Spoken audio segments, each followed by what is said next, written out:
camarades membres des différents gouvernements de l'AES, chers participants donc au premier sommet des chefs d'État de l'AES, bonjour.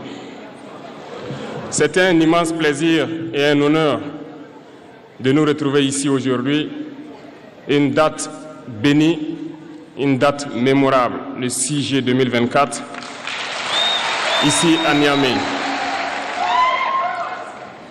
Avant tout propos, rendons grâce à Dieu qui a permis donc que ce jour soit.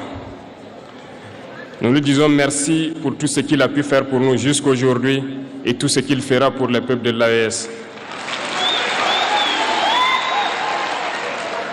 Permettez-moi également de rendre hommage au peuple nigérien. Ce peuple qui a tant souffert depuis l'avènement du CNSP et qui continue de rester debout. Merci aux Nigériens qui nous ont réservé un accueil chaleureux hier lorsque nous avons foulé le sol de notre patrie ici. Vous êtes plus que des amis, vous êtes plus que des voisins, vous êtes nos frères, vous êtes nos sœurs. Parce que la fraternité va au-delà de l'amitié ou du voisinage. Nous avons le même sang qui coule dans nos veines. Dans nos veines coule le sang de ces vaillants guerriers qui ont combattu et qui ont réservé ces terres que nous appelons Mali, Burkina et Niger. Dans nos veines coule le sang de ces vaillants guerriers qui ont aidé le monde entier à se débarrasser du nazisme et de beaucoup d'autres fléaux.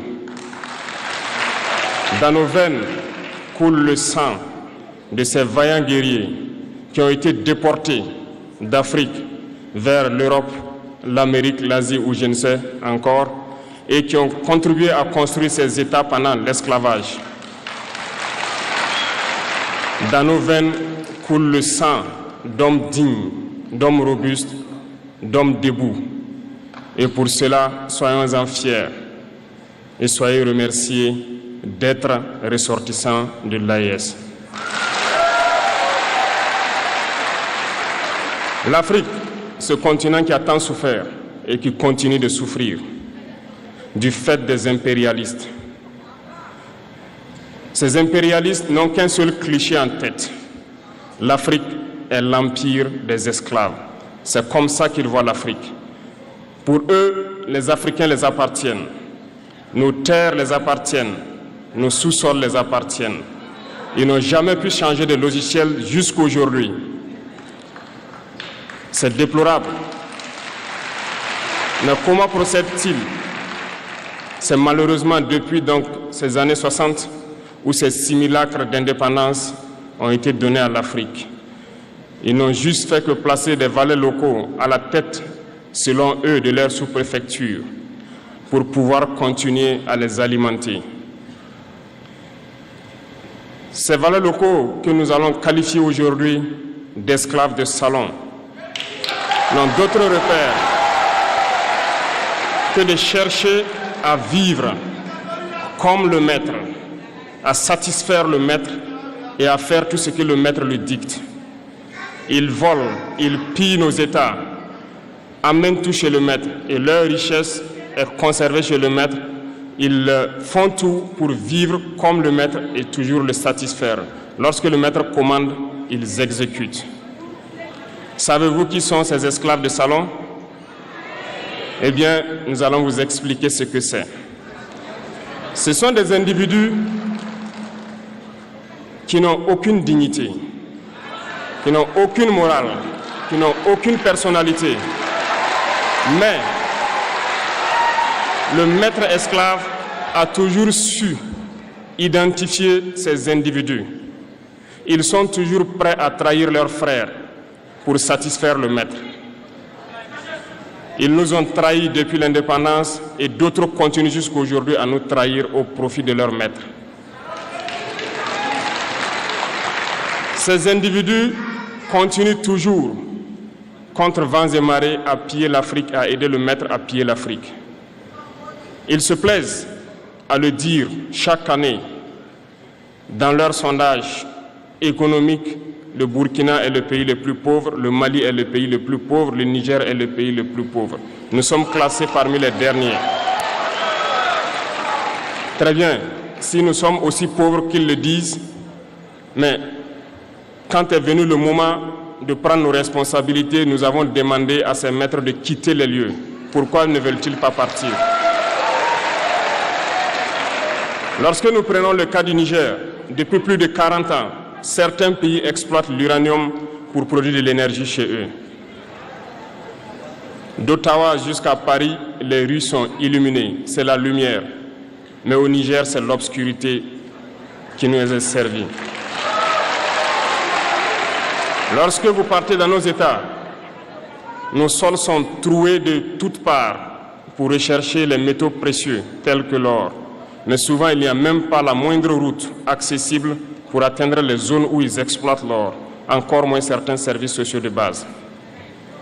Voilà pourquoi nous avons décidé de nous révolter et de prendre le destin de nos pays en main. Il y a bien d'autres exemples. Mais lorsque nous avons décidé ainsi, eh bien, nous avons été approchés par certains esclaves de salon pour nous passer le message de leur maître. Parce qu'ils avaient créé cette sorte de chaîne polymère qui se relève à la tête de nos États pour les servir. Et nous sommes venus briser la chaîne. Et c'est inconcevable pour eux. Ils nous ont donc approchés et ils nous ont demandé de rentrer dans les rangs pour faire partir de l'élite qui doit diriger l'Afrique, parce qu'ils ont une élite formée et formatée qui doivent suivre, qui sont incrustés dans cette chaîne-là. Nous avons refusé de rentrer dans leur rang. Et dès lors, les hostilités ont commencé. Et ils ont fait fourvoyer dans nos zones plusieurs mercenaires, des formateurs. Les agents sont descendus dans le Sahel pour espérer mener des attaques barbares, lâches contre nos populations, espérer les révolter. En plus de ces attaques sur le terrain, les attaques communicationnelles, la manipulation, la désinformation battent son plein dans leur rang. Mais les peuples du Sahel ont compris et plus jamais on ne pourra les manipuler. Ils savent d'où ils viennent, ils savent ce qu'ils font et ils savent où ils partent.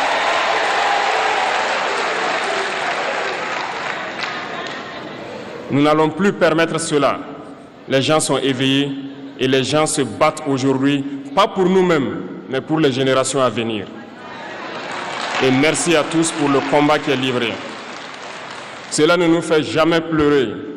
Nous n'allons pas trembler. Nous allons affronter. Nous allons nous battre pour l'indépendance réelle, pour notre liberté. Parce que pour faire peur au peuple de l'AES, ces individus n'ont que 3 termes dans la bouche: démocratie, liberté, droits de l'homme. Bien sûr, leurs valets locaux ne sont élus que dans un processus démocratique, libre et transparent selon eux leurs valeurs. Quoi de plus normal qu'on veuille nous imposer cela, parce que c'est eux qui édictent les règles. Très bien, nous avons décidé de nous assumer. Voilà pourquoi un 26 juillet 2023, lorsque le Niger a décidé de tourner la page, les esclaves de salon et leurs maîtres sont montés sur les grands chevaux. Ils ont mis leurs valets locaux en avant et ont décidé de mener une guerre contre le peuple nigérien. Nous avons donc dit, quiconque osera s'en prendre au Niger nous aura en face, parce que nous mènerons une guerre sans merci jusqu'à la dernière goutte de sang pour quiconque osera s'attaquer à nos États. Cette parole, cette décision que nous avons eue hier est d'actualité aujourd'hui et sera d'actualité demain et pour toujours. Ainsi naquit l'AES le 16 septembre 2023 dans une architecture de défense mutuelle. Mais nous avons jugé nécessaire de prolonger et d'agrandir donc l'architecture de l'AES. Ce qui nous rassemble aujourd'hui doit nous permettre d'aller sur d'autres terrains en plus de la défense, notamment les finances et l'économie, les infrastructures, la santé, l'éducation, bref, j'en passe. Je souhaite donc que ces moments soient pour nous une histoire que nous allons écrire pour l'AES, mais surtout pour l'Afrique et pour le monde entier.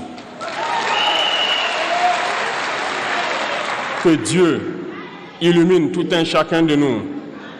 Que Dieu nous inspire dans ces tâches qui nous sont confiées. Et surtout, que lorsque nous faisons tous nos travaux, que nous ayons en tête une seule chose, l'intérêt suprême de nos populations. Sur ce, nous prions encore une fois de plus, bon Dieu, qu'il nous accompagne tous dans nos différentes tâches, qu'il protège nos combattants, qui, grâce à eux, nous permettent d'être assis ici et d'échanger autour de l'avenir de nos États. Soyez donc remerciés une fois de plus, peuple nigérien. Soyez unis et solidaires, peuple de l'AES, la patrie ou la mort.